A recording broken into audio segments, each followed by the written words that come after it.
Muy buenas noches a todas y todos y bienvenidas y bienvenidos al capítulo 26 de Tiempo de Cuarentena, el programa de la Diputación Humanista. Antes de empezar nuestro programa del lunes, vamos, como es ya habitual para las y los que nos siguen a través de las redes sociales y a través de las emisoras que nos retransmiten, empezamos siempre con un pequeño video editorial. Así que le invito a verlo y después vamos con la presentación de la invitada de esta noche y el debate. A puertas de una nueva votación por el proyecto de ley que permite el retiro de hasta el 10% de los fondos previsionales y la situación no es fácil. La semana pasada, el gobierno desplegó toda su maquinaria para establecer un orden al interior de su propia coalición. Créditos blandos, aplazamiento de pagos de créditos hipotecarios e incluso el anuncio de un nuevo paquete de medidas. Y aún así, no fueron suficientes para que 13 diputados de Chile Vamos, junto a la oposición, sumaran los votos necesarios para darle el primer golpe de timón a la estructura económica que sostiene el modelo neoliberal, las AFP. Hoy, entre tweets y notas de prensa, el gobierno anuncia nuevas medidas para la clase media, que viene a intentar alinear a los parlamentarios que se abstuvieron o aprobaron el proyecto de retiro del 10% de los fondos previsionales para ser utilizados durante la pandemia del COVID-19. Tras el 18 de octubre, la sociedad chilena se levantó e hizo caer un cúmulo de creencias. El mejor ejemplo de ello es el empoderamiento de la sociedad chilena, que demanda soluciones más justas, sin endeudamiento y sin letra chica. Estos 2 días son clave, porque el Congreso tiene en sus manos una decisión. ¿Ayudará a quienes más lo necesitan permitiendo el retiro de los fondos? ¿O a un gobierno sin conducción política que da manotazos de ahogado y que pretende endeudarnos con créditos? ¿Le dará al Congreso de nuevo el golpe al fracasado sistema económico que tiene endeudado a gran parte de la población chilena? Bienvenidos a un nuevo capítulo de Tiempo de Cuarentena. A puertas de una nueva votación. Buenas noches. Como ya escucharon en el video, en la editorial, manotazos de ahogado es el titular que hemos decidido dar a este capítulo 26 del programa Tiempo de Cuarentena. Empezamos con la presentación de los invitados. Invito a Tomás y a Claudia a prender los micrófonos porque veo que que los tienen apagados. Bueno, tenemos esta noche con nosotros a Claudia Mix, diputada del Partido Comunes por el Distrito 8. Muchas gracias por estar con nosotros, Claudia, bienvenida. Gracias por la invitación. Gracias a ti. Además, recordamos que es su cumpleaños, así que feliz cumpleaños, felicitaciones. Gracias. En la conmemoración. De aquí en adelante se conmemora, nada más. Oh, y justo iba a presentar a Tomás Hirsch, diputado por el Distrito 11, pero tuvo un pequeño problema de conexión al parecer, pero seguramente lo vamos a arreglar en segundos. Bueno, mientras que se recupere la conexión con el anfitrión, Claudia, si te parece, voy a empezar, digamos, a entrar un poquito en el tema. Bueno, el asunto de este programa, como de el debate político en el país, ahí volvió Tomás. Hola, Tomás. Bueno, ahora sí saludo. Hola, Nico. Hola, Claudia. Disculpen, pero la conexión ha sido un desastre. El Flor grita en todas las sesiones que odia la Subtel. Bueno, parece que yo me voy a tener que sumar porque tengo problemas serios aquí con mi conexión. Así que si me voy cayendo, ustedes siguen conversando nomás. Aprovecho ahora, antes que se me caiga, para agradecerle a Claudia que esté con nosotros, desearle un muy, muy feliz cumpleaños y que nos haya aceptado tener este diálogo en este día tan especial, pues, así que vamos a liberarla rápidamente. Gracias, Claudia. No, gracias. Además, ha sido un día intenso, de mucho trabajo, así que lo estoy cerrando con ustedes de manera muy, muy contenta, de verdad muy contenta por el día, y cerrarlo con ustedes, obviamente, es como el broche de oro, así que de verdad te lo agradezco. Estupendo, mucho gusto. Entonces, vamos a empezar ahí con una primera pregunta. Justamente Claudia está diciendo que, obviamente, el asunto que está tomando toda la prensa y todo el debate político es el proyecto de ley que busca dar la posibilidad a las trabajadoras y trabajadores de retirar una parte de sus ahorros previsionales que están secuestrados, digámoslo, en las cuentas de las AFP. Mañana empieza el debate en la Cámara de Diputados. El miércoles se vota el proyecto. ¿Cómo ves tú la votación del miércoles, sabiendo que el gobierno está, ¿no?, actuando con los parlamentarios oficialistas que no se alinearon con su decisión? Mira, primero, obviamente recordarle a quienes nos están viendo y siguiendo en las redes, es que lo que se va a votar el día miércoles en particular, ya fue aprobado en la sala en general y generó todo el debate y el conflicto en el oficialismo de manera en que lo hemos visto, ¿no? Pero además, también las reacciones y las amenazas de parte del ministro Briones y toda la camarilla de ministros que están desesperados tratando de defender al modelo, porque finalmente si el Estado hubiese puesto los recursos que todos pedimos en el mes de marzo, en abril, quizás nadie hubiera llegado a pedir una salida como esta en las circunstancias que estamos hoy, independientemente que hace rato que queremos efectivamente cambiar o tener en realidad un sistema de previsión social. Este no es un sistema de previsión social, hay que decirlo con todas sus letras, es un sistema de ahorro que está albergado, digamos, al alero de empresas que finalmente hacen negocio con esos recursos. Siempre lo hemos dicho, ¿no? Ni siquiera son los ahorros, ni siquiera son los fondos, son los salarios con los que ellos han enriquecido, los salarios de los trabajadores. Entonces, este día miércoles, después de haber pasado por la Comisión de Constitución, que dicho sea de paso, mejoró el contenido, lo ordenó, recogió aquellas indicaciones que se ingresaron el miércoles pasado, se va a votar este miércoles esas indicaciones. Es muy importante que los aprobemos, si no, este proyecto podría pasar al Senado solo como un título, si no somos capaces de votar el contenido. Allí está finalmente no solo la creación del Fondo Solidario al alero del Estado, que sería incluso como un anticipo a lo que podría ser nuestro futuro sistema previsional, ¿no? Y por otro lado, los plazos, los topes, la forma en que se va a entregar estos fondos. Por eso es que es tan importante, porque es la médula de la iniciativa. Si no se aprueba en particular, el día miércoles quedamos cojeando con un proyecto que al Senado podría llegar solo con el nombre. Y ustedes saben, y seguramente todos los que nos están escuchando, que el Senado sigue siendo formado, está formado aún por la mitad de sus senadores del sistema binominal. Son bastante conservadores, vienen del sistema antiguo, muchos de ellos defensores del sistema, por tanto, ahí no tenemos muchas posibilidades de avanzar, ni mucho menos de mejorar la iniciativa. Entonces, es muy importante que este miércoles se apruebe también el contenido de esta iniciativa en la sala de diputados y diputadas.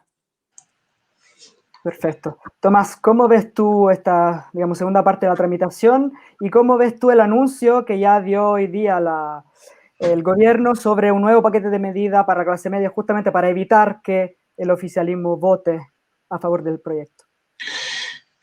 Mira, Nico, para ver lo que viene hay que destacar lo que ha pasado hasta acá, hasta ahora. La semana pasada tuvimos una votación que fue histórica en la Cámara de Diputados. Fue histórica. En primer lugar, porque por primera vez pudimos avanzar en un proyecto, que en este caso es una reforma constitucional, no es un proyecto de ley, es una reforma a la Constitución para que todas las trabajadoras y trabajadores de nuestro país puedan retirar una parte de sus recursos, y lo marco esto, de sus ahorros que están en las AFP, que le han hecho creer a todo el mundo que si bien son propiedad privada no los pueden tocar, no los pueden usar y están al servicio de los intereses de los grandes grupos económicos, los grandes capitales. Pero además se mostraron dos cosas que me parece que fueron muy relevantes la semana pasada. En primer lugar, lo que se puede lograr cuando la oposición está unida. Es decir, toda la oposición votó claramente, coherentemente y consecuentemente por esta reforma, entendiendo que la prioridad es la respuesta a las necesidades de los trabajadores de nuestro país que están desesperados, de las familias de nuestro país. Toda la oposición, porque en realidad, si bien formalmente somos 83, en la práctica somos 82, porque hay un diputado que es Pepe Out, que sistemáticamente ha estado votando en conjunto con el gobierno y con la derecha. Así que somos 82 y los 82 votamos. Pero 13 otros diputados y diputadas de la derecha de Chile Vamos priorizaron las demandas de los ciudadanos, priorizaron lo que les llega desde sus distritos, de sus comunas, de su alcaldesa y alcalde. Y eso me parece que también fue muy relevante, porque se abrieron a responder a una necesidad ciudadana. No creo que de pronto le hayan perdido su interés al sistema de FP que han defendido tanto tiempo, pero se dan cuenta que acá hay una situación dramática, angustiante. Y el gobierno no lo entiende, el gobierno es totalmente sordo, el gobierno insiste en privilegiar el interés de los grandes grupos económicos que se han beneficiado por 40 años de esta verdadera expoliación de los recursos de los trabajadores. Entonces lo que viene ahora es muy importante porque en primer lugar, nuevamente la oposición tiene que mostrar la unidad y la capacidad de apoyar esta reforma. Y va a ser así. Pero en segundo lugar, ha habido una presión tan brutal, tan grosera, tan increíble por parte del gobierno, con chantajes, con amenazas a sus propios parlamentarios, no a nosotros, a su gente, que la verdad es que llevaron incluso la semana pasada que uno de sus diputados se desmayara en la Cámara de Diputados por no poder soportar ese nivel de presión. Entonces, es muy importante que nosotros estemos ahí también, junto a ellos, respaldándolo, que la gente, la ciudadanía aquí tiene un rol fundamental de escribirle a sus diputadas, de estar conectándose con ellos, de explicarles la necesidad que hay de que esto avance. Porque el gobierno, insisto, se va a jugar toda la ficha, está sacando debajo de la manga todo tipo de ofertones de último minuto para poder parar esto. ¿Y por qué les interesa tanto detenerlo? ¿Por qué de pronto están tan desesperados de poder echar abajo esta reforma? ¿Será que ellos ven mejores formas de ayudar a los trabajadores? No, no es así. Simplemente acá estamos hablando de un pilar fundamental que ha sostenido este modelo, el pilar financiero que ha sostenido esto por 40 años y evidentemente están aterrorizados de que se les desmorone. Así que si bien la votación es sobre el retiro del 10% o hasta un 10%, ellos saben perfectamente que acá hay una discusión muy de fondo, que la ciudadanía tiene muy claro que ahí hay una verdadera gallina a los huevos de oro que han utilizado los grupos económicos a costa de los trabajadores. Y después viene el Senado. Aquí falta mucho, hay que ser muy claro con la gente, falta mucho. Viene el Senado, viene la comisión del Senado, viene después la amenaza del gobierno del Tribunal Constitucional, del veto, así que tenemos una ardua tarea por delante y la vamos a llevar de la mejor manera posible. Súper. Antes de seguir con el debate, permítame saludar a las y los oyentes que nos están escuchando a través de 2 radios del Distrito 11 que siempre transmiten nuestro programa. Estoy hablando de Radio Oriente FM de Peñalolén. Su web es www.radioorientefm.cl y Radio Dejando Huellas de La Reina en el dial 106.5 FM de la comuna y en la web radiodejandohuellas.cl. Han hablado justamente de la AFP como pilar del modelo neoliberal.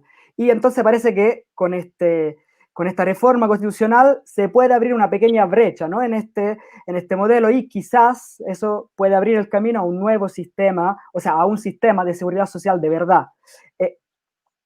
¿Qué propondrían ustedes como justamente un sistema de seguridad alternativo una vez que ojalá pronto se caigan las AFP?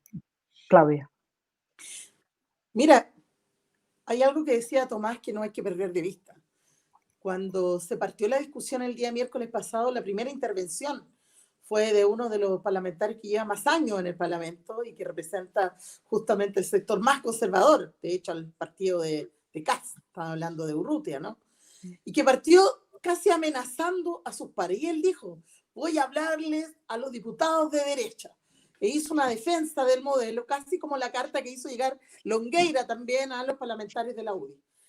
Y en el fondo, aunque no lo dijo, todo el rato se leía entre líneas que no podían traicionar a aquellos que los había financiado, que los había mantenido durante todo este tiempo, porque acá no solo tiene responsabilidad la dictadura y Piñera, que hay una continuidad en el gobierno de la concertación. Recuerden que con Frey y con Lagos termina el sistema de AFP mejorando las posibilidades de la administradora para seguir ocupando los recursos de los trabajadores. Entonces, hay que leer bien eso. Nosotros el otro día tuvimos un programa con Alejandra Matus y estuvimos viendo respecto de los mitos y las realidades del sistema AFP. Y ahí queda muy claro de la resistencia que incluso tuvo Pinochet del sistema de AFP y que terminó convenciéndole el resto. Bueno, dijo, sí, pero no me tocan a los milicos, ¿verdad? Bueno, por eso que lo quieren tanto los milicos, ¿no? Pero finalmente lo que hay que leer bien allí, el rol que juegan de ahí para adelante, de hace 40 años, la AFP en el modelo económico que tenemos. Por eso es que es tan complejo y por eso tiene tanta amarra hacerle alguna modificación. Y claramente, yo estoy segura que Tomás, bueno, todo lo que Frente Amplio, bueno, el Partido Humanista y Tomás fue parte del Frente Amplio, hay un compromiso con la coordinadora de trabajadores no más AFP, nosotros no hemos hecho parte de la propuesta que ellos han levantado, nos parece una propuesta seria, un sistema solidario de reparto, tripartito, además que obliga al Estado y obligue a los empleadores a poner recursos. Es un poco por eso decía que como el incipiente fondo colectivo de solidario que se está proponiendo en esta reforma constitucional. Claramente, y lo decían, este personaje que yo hacía mención, les decía, esta es la posibilidad de la izquierda, decía, de venir a cuestionar el modelo, no es solo una reforma producto de la pandemia. Bueno, obviamente, nosotros creemos que se arrastra, que hay un descontento y un robo acumulado, no es de ahora, se expresó el 18 de octubre con fuerza y solo fue interrumpida por la pandemia y que hoy día se profundiza aún más. Por tanto, claramente tenemos un problema serio que tiene que ver con el sistema previsional. O sea, hoy día a la gente tú le dices, mira, ¿sabes qué? Te vas a quedar sin nada. Hay gente que no va a alcanzar ni siquiera a llegar al monto mínimo y les da lo mismo. Y les da lo mismo porque saben que sienten que por primera vez esos recursos que tanto tiempo le dijeron que eran de ellos, efectivamente van a ser de ellos y van a poder disponer de ellos. La sensación de molestia, de rabia que tiene hoy día la gente hace que hayan colapsado, ¿verdad? Todas las webs, todas las redes el día que estábamos en la discusión del proyecto. Dicho sea de paso, hemos mandado una carta a TVN, al Consejo Nacional de Televisión, tomamos la iniciativa desde esta diputación, quiero igual agradecer a Tomás que se sumara a esta iniciativa también, para solicitar que el debate de mañana, el debate del día miércoles, sea transmitido por televisión abierta. No puede ser que le sigamos negando también a la ciudadanía la posibilidad de saber lo que pasa. Y en una discusión tan importante que habla de sus recursos, de sus salarios, de sus ahorros, y no puedan saber, si no tienen conexión, saber efectivamente lo que está pasando en el Parlamento. Ya es hora de que empecemos a transparentar también lo que pasa en el hemiciclo, en este espacio, donde también fui yo la que salía a grabar un video y saqué fotos cuando los ministros estaban tratando de cuadrar en una sala a los parlamentarios de derecha. O sea, uno entiende que ellos tengan que conversar con su sector, pero otra cosa es que a un poder del Estado vaya a imponerle a otro poder del Estado una posición. Porque finalmente eso es lo que estaban haciendo ese día, tal como le dice Tomás, hasta se les desmayó un parlamentario porque no soportó la presión. Era impresentable lo que estaba pasando allí en el Congreso. Entonces, de verdad que esto es muy importante, es histórico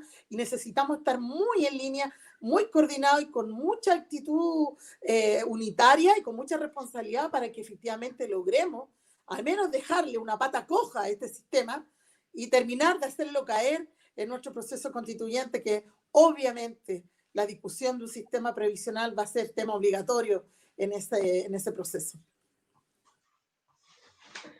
Tomás, ¿qué piensas tú justamente respecto a un nuevo sistema previsional? Mira, yo, y probablemente al igual que muchas diputadas, diputados y una inmensa mayoría en el país, yo estoy por terminar con el sistema de FP, pero quiero ser al mismo tiempo muy claro. Esta reforma constitucional no habla de terminar con la AFP, para que no vengan tampoco con amenazas o a decir, ¿no es cierto?, que queremos destruirlo todo. Lo que estamos planteando en esta reforma es algo muy preciso.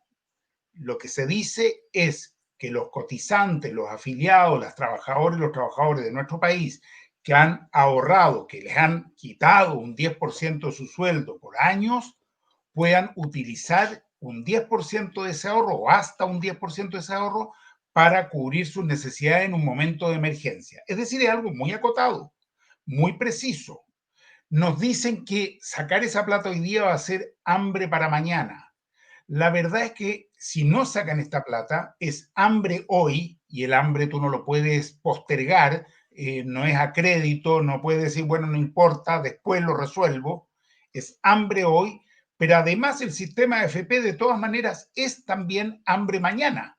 Así es que tomar las medidas que propone el gobierno, que han sido todas sacadas a tirabuzón, ha habido que estar tironeando al gobierno, un bono COVID totalmente insuficiente, 65.000 pesos que le dijimos desde el comienzo que no alcanzaba, que no servía para nada, un ingreso familiar de emergencia por debajo de la línea de pobreza y además descendiente en el tiempo y limitado a 3 meses. Se le explicó hasta el cansancio que no iba a resolver el problema.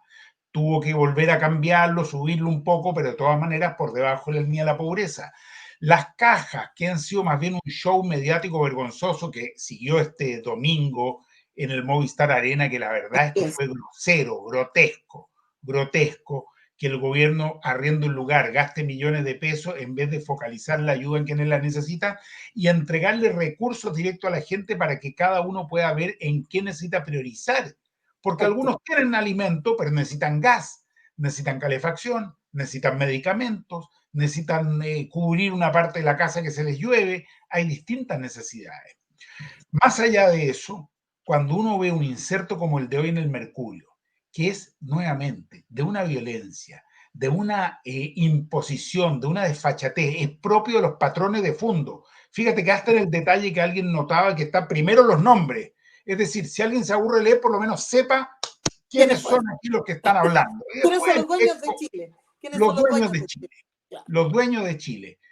Oye, digo una cosa, y esto yo lo voy a decir mañana en la Cámara. De pronto se pusieron buenitos, de pronto se conmueven, ¿no es cierto?, con la necesidad de mejorar las pensiones de la gente, y cuando les quitaron el 10,6% en los años 80, o cuando ellos mismos plantearon que se podía retirar un porcentaje, o ahora recién, cuando se utiliza el subsidio de cesantía que se le resta de los ahorros que tienen los trabajadores, o cuando las AFP pierden cientos de millones de dólares porque andan especulando en la ruleta, ahí no dicen nada. Entonces, me parece que hay un exceso de hipocresía. Más allá de eso, nosotros planteamos que hay que avanzar efectivamente a un sistema de solidaridad, un sistema de seguridad social, un sistema que efectivamente tenga como foco la entrega de pensiones. Y eso significa que tiene que ser un sistema solidario, tripartito, con aportes del Estado, con aportes de los empleadores, con aportes también del trabajador, que es el único que se lleva la carga hoy día. Puede ser un sistema mixto, diferente para quienes ganan más de los que ganan menos, como hay en Uruguay, por ejemplo. Hay muchas iniciativas. Nos dicen, ustedes quieren volver al pasado. No, hay muchas fórmulas que se están utilizando hoy día en distintos países que dan buenos resultados.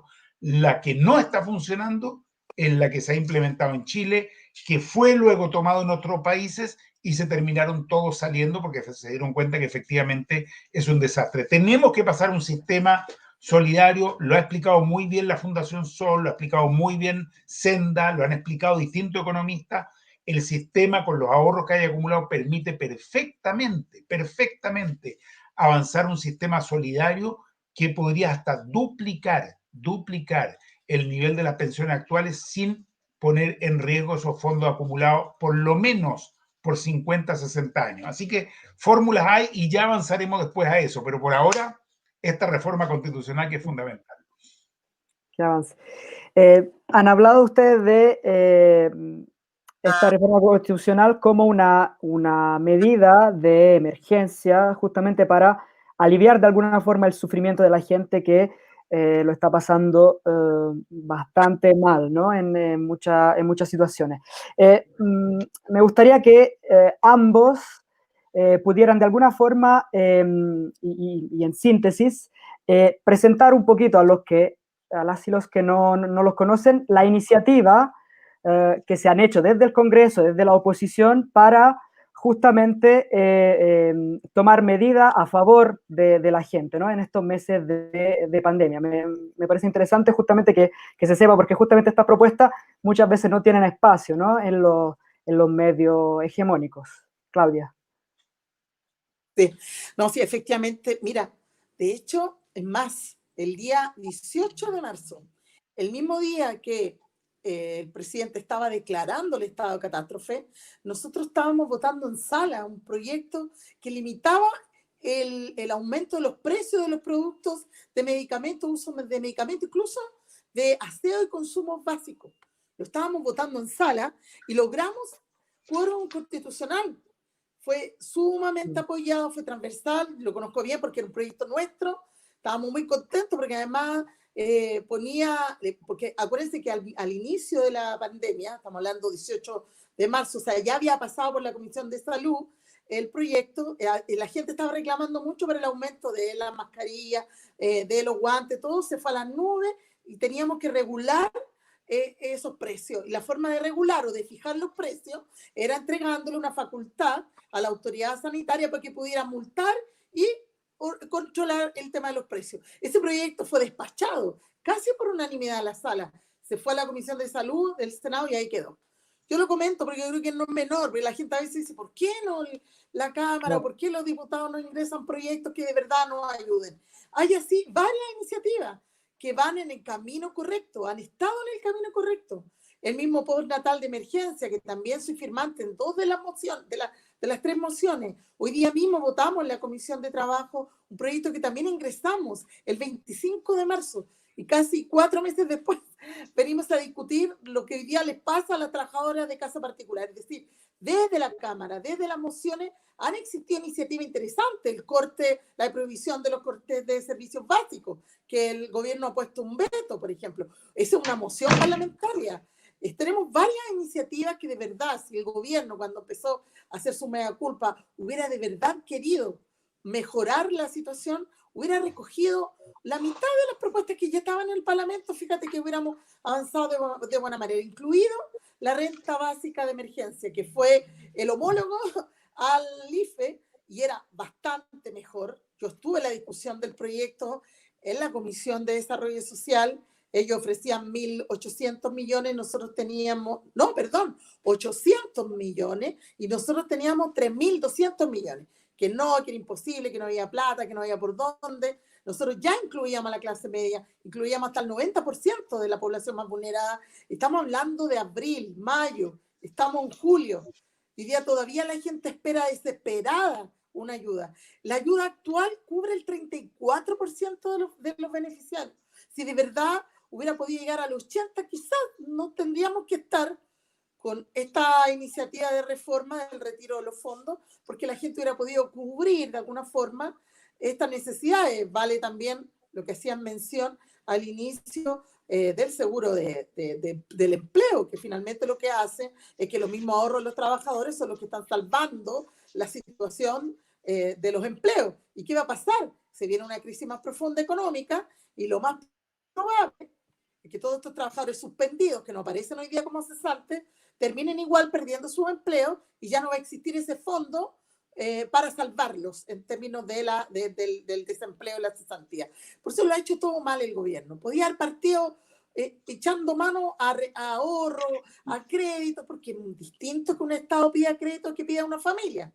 Los intereses usureros y los intereses preferenciales no hay dónde compararlo. Entonces, lo han hecho todo mal. Y hoy día reaccionan de una manera tardía, con shows mediáticos, con la entrega de cajas, con ese que había un instructivo que había que grabar y que la gente tenía que poner cara feliz y que la gente tenía que recibir la caja de manos de los chaquetones rojos, etc.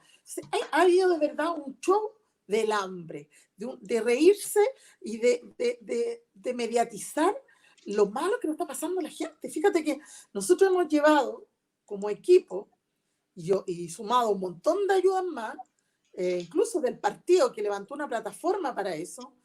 Hemos hecho más de 25 jornadas de inscripción al registro social de hogares, a la postulación del IFE, nuestros equipos, porque ni los municipios están muy comprometidos, todos no tienen la capacidad, hay algunos que le importa, a otros no, de que efectivamente la gente pueda al menos tener la posibilidad de postular esos beneficios. Entonces, no somos los únicos, yo sé que hay hartos parlamentarios más que están haciendo lo mismo, que están ayudando en terreno que la gente pueda postular, a inscribirse, pero lo estamos haciendo con la convicción de que queremos ayudar, de que queremos que efectivamente esos pocos beneficios que hay lleguen a la gente.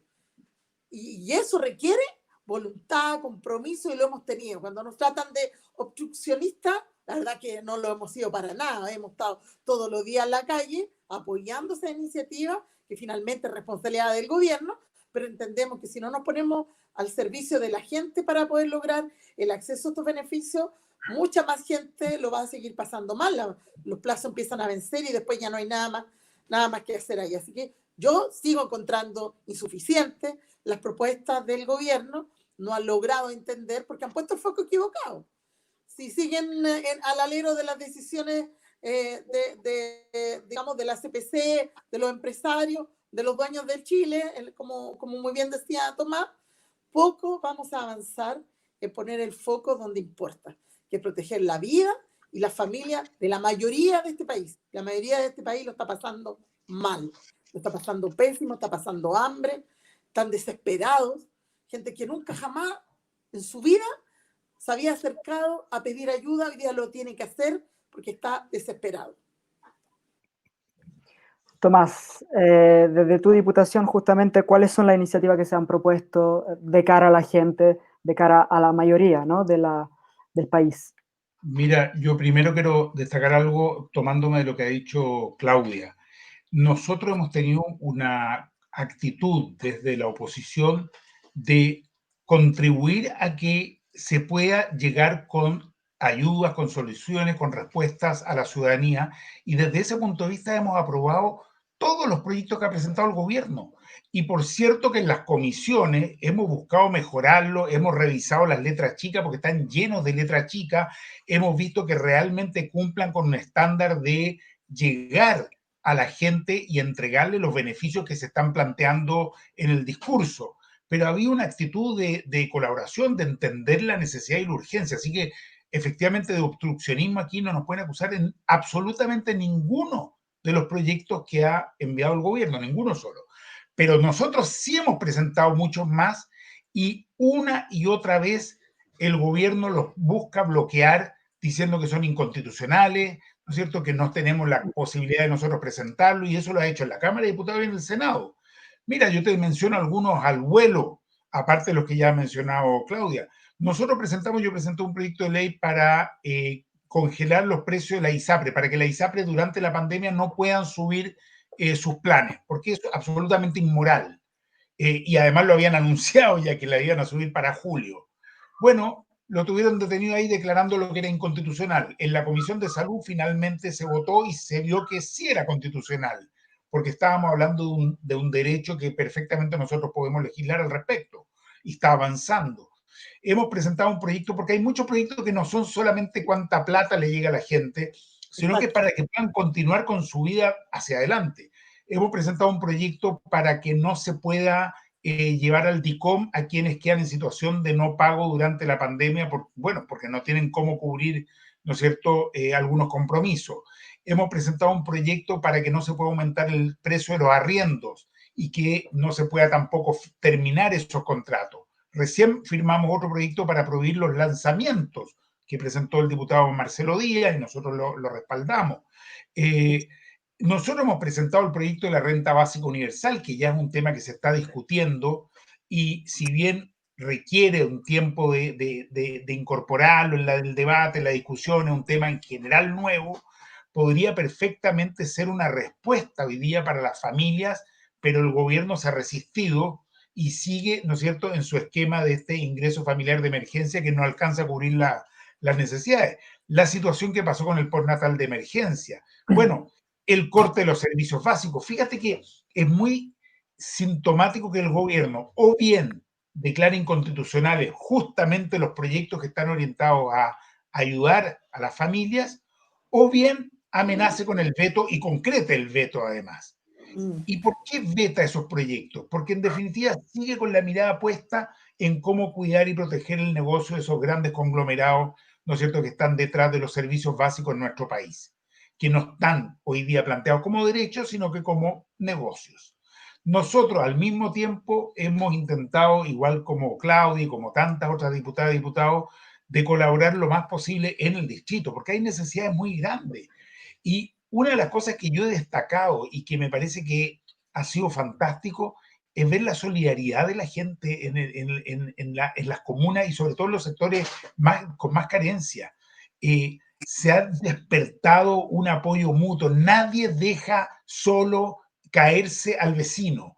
Y de algún modo aparece algo de comida, aparecen unos medicamentos, aparece una frazada, un baloncito de gas al que le queda un poquito. A mí eso me ha parecido maravilloso. Las ollas comunes. Habían hace 2 semanas y ahora debe ser mucho más de 1.200 ollas comunes en todo el país. Hoy día debemos andar ya casi por las 2.000 ollas comunes. Gente que se reúne para comprar juntos. Cabros que organizan unos programas, yo he estado en varios, ¿no es cierto?, para apoyar a una familia ese día y el día siguiente a otra familia con aportes de 1.000 pesos, de lo que sea. Muy, muy notorio. Yo lo he visto esto fuerte en Lo Hermida, en La Faena, en el Cerro 18, en Lo Barnechea, en comunas en que hay una distancia tan brutal entre unos pocos que reflejan lo que es la inequidad de este país.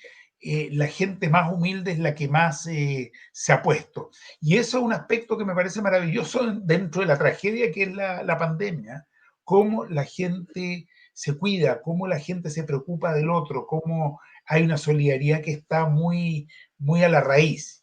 Y nosotros lo que hemos hecho es ponernos al lado de, no pretender nosotros conducir, sino que al lado, junto con, comunicando, difundiendo, ayudando, en fin, haciendo todo lo que sea posible para que la gente pueda salir adelante.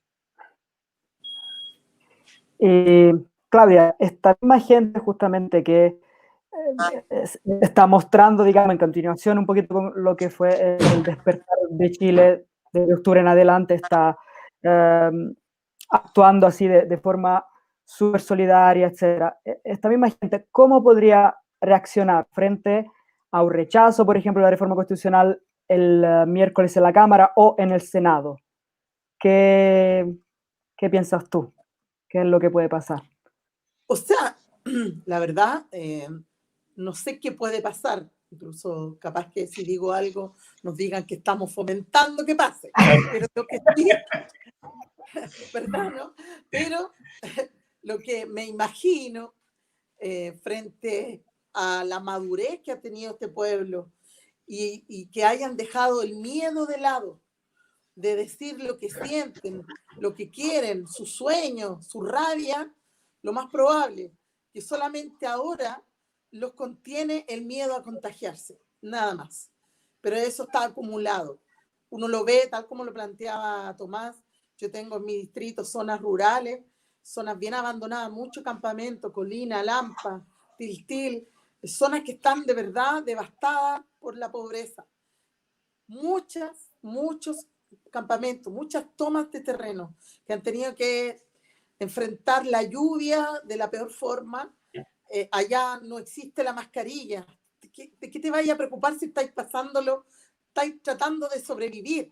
O sea, de hecho, uno va para allá y la gente te quiere abrazar igual y tú, como toda protegida, chuta, te sentís pésimo porque ellos están enfrentando la muerte todos los días, el hambre, la necesidad. Y eso se va a canalizar, esa rabia, esa injusticia, con sus autoridades locales, lo más probable y a diario, de sentirse abandonados, de que no los consideran. No todos los municipios están comprometidos con la gente en el territorio. Y por otro lado, frente a la posibilidad, por ejemplo, que sentir que se les siguen cerrando puertas, como esta reforma constitucional, o incluso más, lo más probable es que, yo estoy muy preocupada por esa situación, pero tenemos hoy día al Machi Celestino Córdoba con 70 días de huelga de hambre. Va a empezar una huelga de hambre seca. Hay presos en Angol, presos políticos mapuche en Angol y también en Lebu. Son más de 20 en total. Y hemos seguido de cerca lo que está pasando con ellos. Es una autoridad ancestral el Machi. Él ya ha tenido 5 huelgas de hambre antes en el cuerpo, no es menor. Y está en un momento de trance. ¿Por qué lo digo? Porque todos esos focos, todas estas situaciones, si el gobierno no las sabe manejar, si no se abre al diálogo, si no pone disposición a mejorar, las políticas de ayuda, las medidas económicas, verdad centrada en la familia.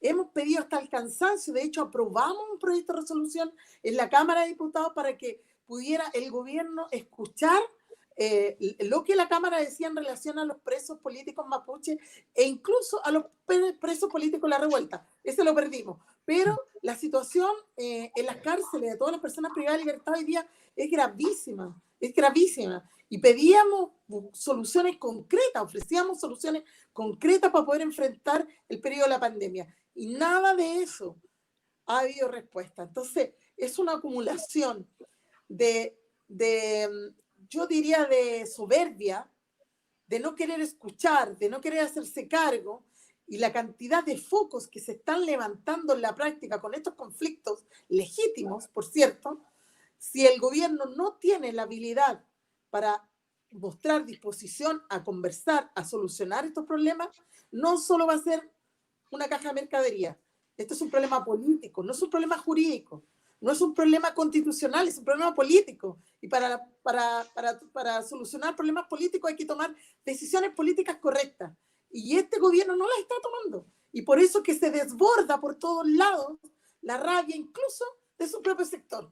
De que ellos dicen, oye, pucha, nos obligan a votar en contra de una inadmisibilidad y después, en el fondo, nosotros estamos seguros que está bien encaminado el proyecto. A ellos mismos les ha generado un conflicto en sus territorios, en su gente. Ojo, que lo que pasó el otro día con el alcalde de Rancagua, que bajó el cuadro de Piñera, lo hicieron todos los alcaldes de la UDI. Todos aquellos alcaldes de la UDI que la ley les impedía ir a la reelección, se rebelaron contra Piñera y reclamaron de esa forma. Salieron algunos con la foto, pero casi todos aquellos que no podían por la ley presentarse a la reelección y que Piñera se había comprometido a que iba a ingresar un veto para que ellos pudieran, en fin, entonces en su propio sector ya tiene una olla caliente que no puede manejar, está teniendo en el territorio mucha gente que no está dispuesto a defender su medida económica y por otro lado tiene un grave problema político que no se ha resuelto porque lo del estallido jamás se resolvió y hoy día se va a profundizar, no me cabe ninguna duda.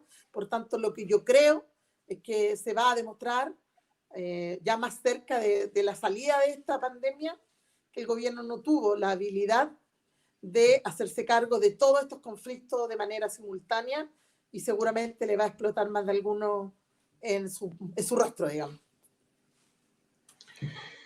Tomás. Hoy día salió un largo artículo que lo publica Radio Bio Bio, lo tradujo al español, en Estados Unidos en un medio conservador, que explica por qué el gobierno de Piñera y Chile, que aparecía como el ejemplo ante el mundo de desarrollo, crecimiento, está en la situación que está. Y en síntesis, insisto, es un medio conservador, en síntesis lo que plantea es estamos en presencia en Chile de un gobierno que no tiene ninguna percepción del Chile real, no tiene ninguna conexión con el Chile. Es un artículo muy, muy, muy interesante y como te digo, se hizo la traducción al español, los artículos originales en inglés.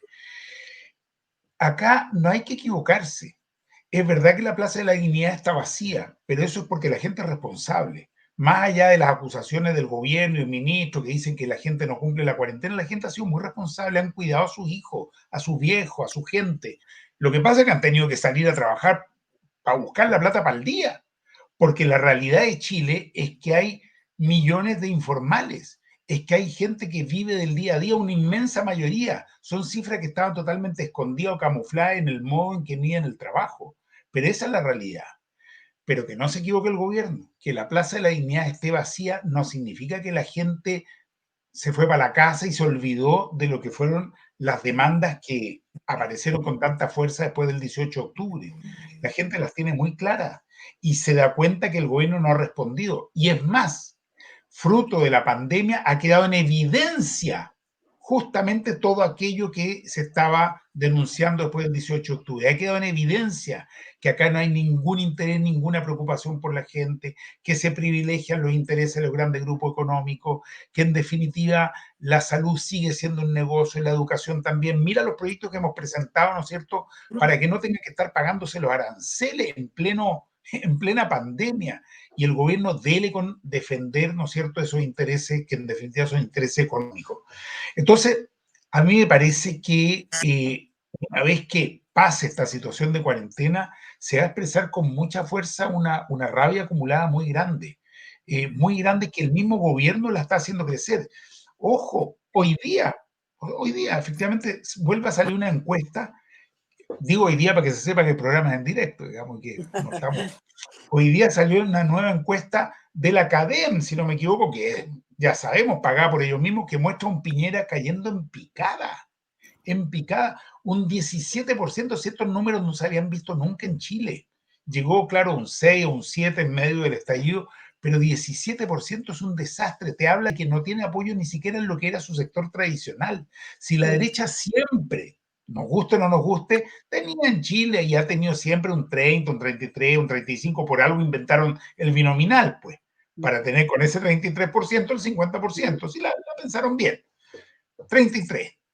Pero 17 en la CADEM, lo más probable es que estamos hablando de que ande por el 10 o el 11%. Claro. O sea, esas son las cifras de apoyo de este gobierno. Entonces, por cierto, que además con el desastre que ha hecho, la incapacidad de responder a las demandas ciudadanas, a las necesidades ciudadanas, tanto en materia de salud como en materia social, en las dos pandemias, bueno, a mí no me cabe duda que, en primer lugar, en el plebiscito se va a expresar en una enorme mayoría por una nueva constitución, por efectivamente una convención plenamente elegida y no por tener ahí constituyentes.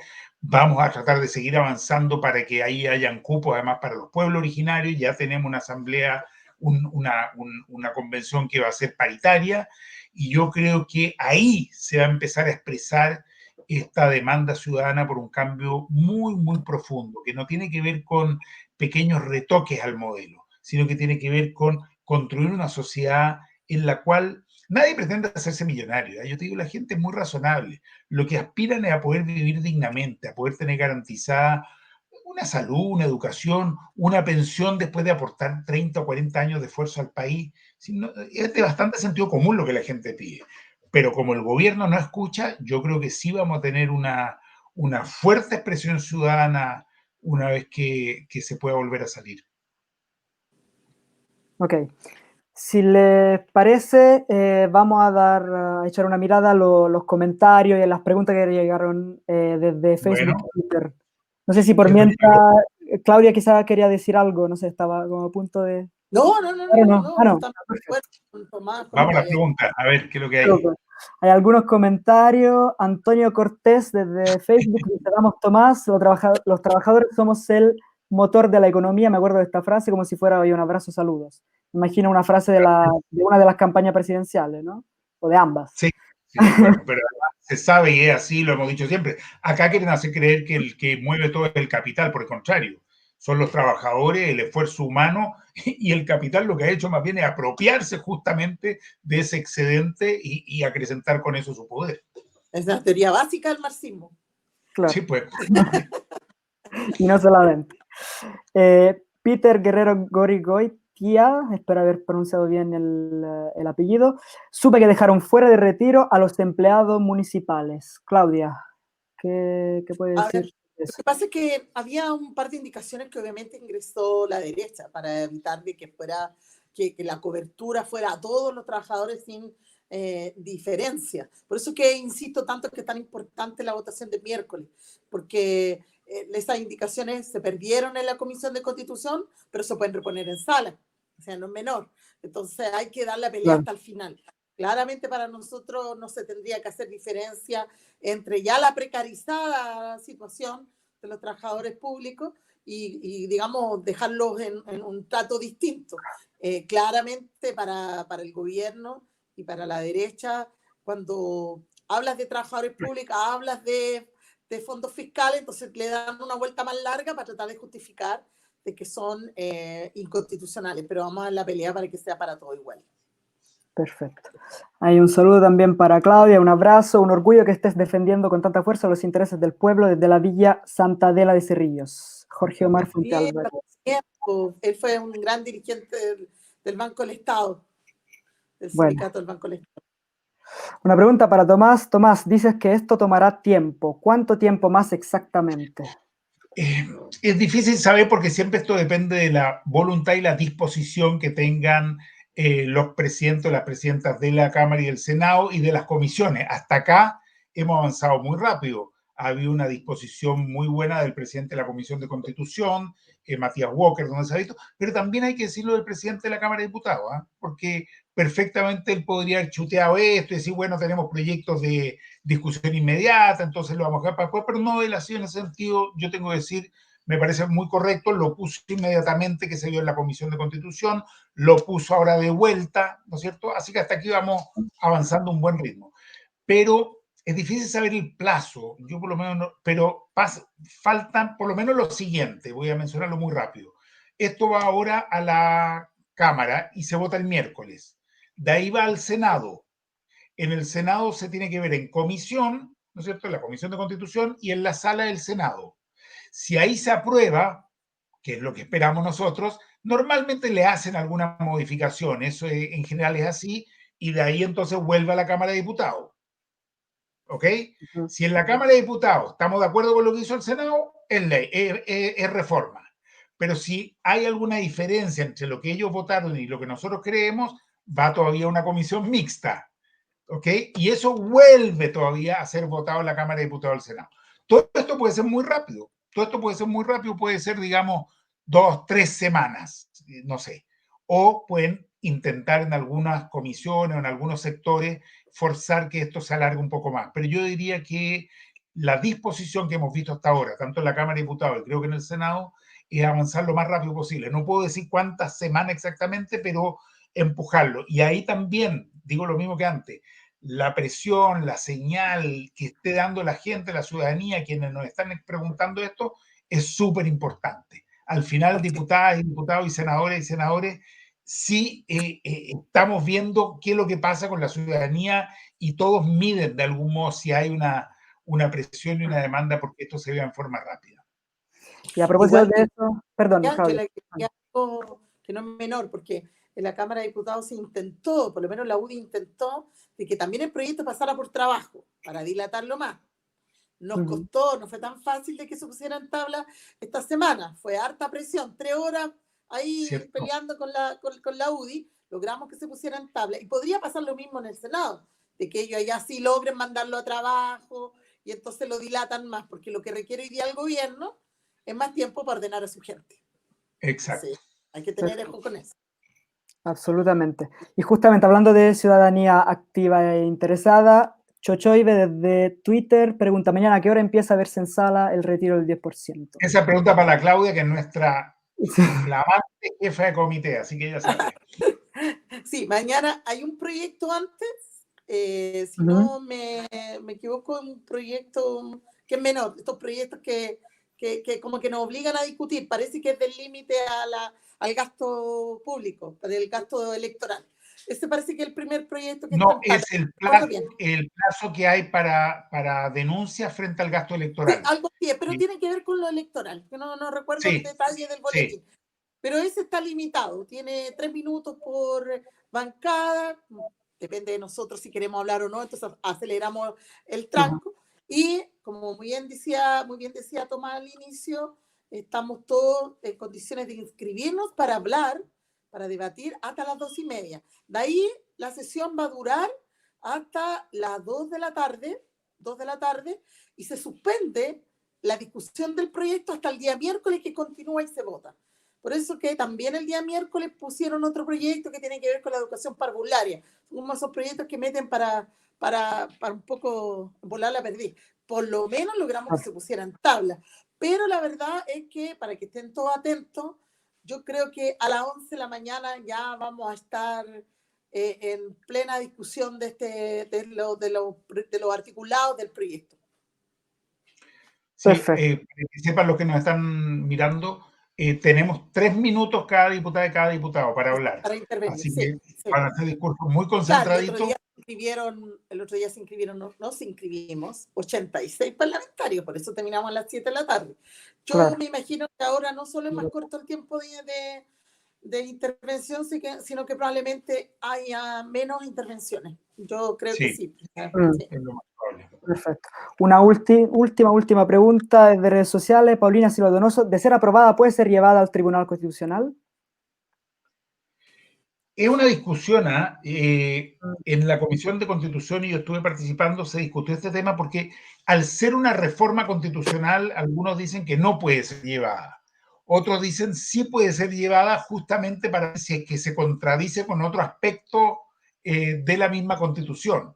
En todo caso, lo que yo digo es que el gobierno va a hacer todo lo posible por bombardearla por cualquier lado. Entonces va a intentar llevarla probablemente al Tribunal Constitucional y va a haber que hacer ahí la discusión y el debate si corresponde o no corresponde que el Tribunal Constitucional vea esto, o al ser una reforma no le corresponde verlo.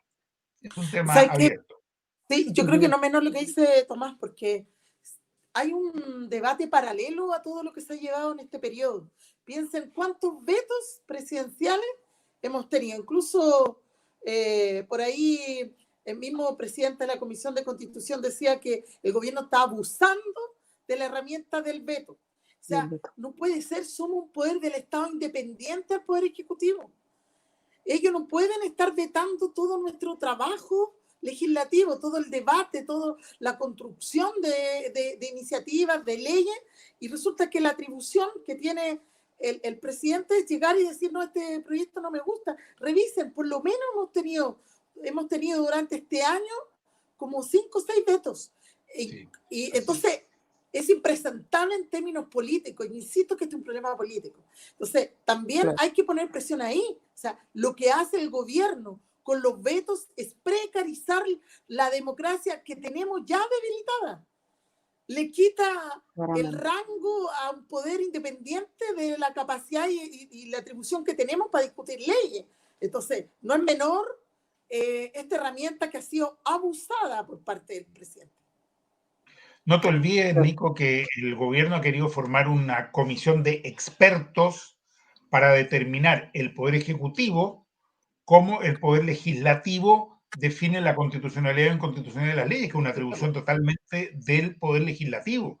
Es muy grave eso, o sea, te habla de una intromisión tal de un poder sobre el otro, que es la base de la democracia, la separación de los poderes. Sí. Absolutamente, está en juego la democracia acá. Bueno, nuestro programa ya está llegando a los últimos minutos. Nosotros, como de costumbre, dejamos a los invitados unos 30 segundos, un minutito para redondear, digamos, para acotar, y después nos despedimos. Claudia, te invito a hacer tu reflexión final, por favor. Bueno, agradecer. Yo creo que es fundamental el apoyo que hemos tenido de la gente. Yo creo que la gente, en términos generales, no cree en las instituciones porque obviamente se han sentido defraudados por años. Pero en estas semanas de discusión, de debate, en este proyecto y en otros, hemos sentido el apoyo de la gente. Hemos sentido que confían en lo que podemos hacer ahí. Y eso uno lo agradece, porque finalmente es muy complejo estar en un espacio donde priman, y debemos que decirlo con todas sus letras, otros intereses. Entonces necesitamos de esa energía, necesitamos de ese empuje de la gente. Nosotros vamos a estar ahí con todos defendiendo a los trabajadores y a las trabajadoras de este país, que lo han pasado pésimo y lo tenemos súper claro. Lo dije en una intervención y lo repito, que esta crisis no la pague la gente, que la paguen los amigos del presidente. Muy bien, tuvimos la rima también en esta reflexión final. Tomás. Yo diría que estamos viendo un momento que realmente es histórico.